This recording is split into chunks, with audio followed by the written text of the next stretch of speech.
దీపస్తంభములపై దీపాలు వెలిగి దంతపు కాళ్ళ మంచముపై చల్లని మెత్తని శయ్యపైన పవలించినావు నీలాదేవి.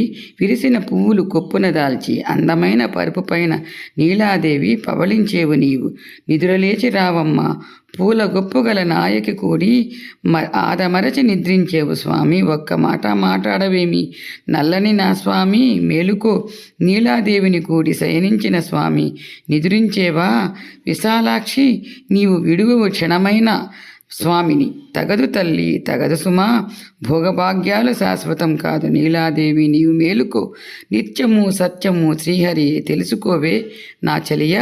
కన్నుల నిండుగా కాటుక దిద్దిన విశాలాక్షి మేలుకో.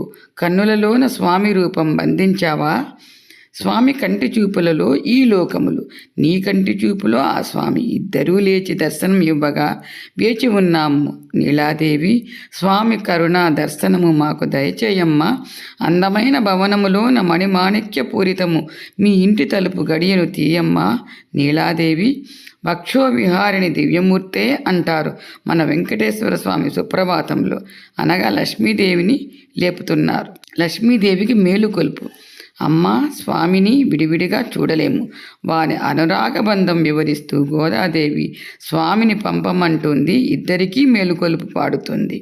మముగన్న మాయమ్మ అలమేలు మంగమ్మ, విభునికి మా మాట వినిపించవమ్మ, ప్రభువుకు మా మనవి వినిపించవమ్మ అంటూ అడగవే మాయమ్మ అలమేలు మంగమ్మ అంటూ దాశరథి గారు అమ్మను ప్రార్థిస్తారు.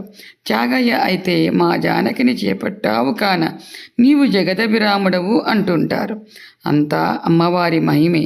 అమ్మ విశాలనైన ఆమె కళ్ళతో చల్లగా చూస్తారు. ఆ కళ్ళు దయను కరుణను కురుస్తాయి.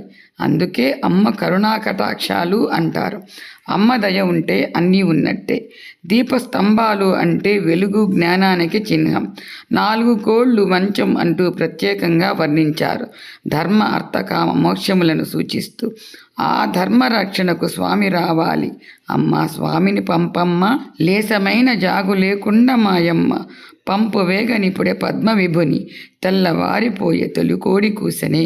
గోద దివ్య పదము శరణమమ్మ.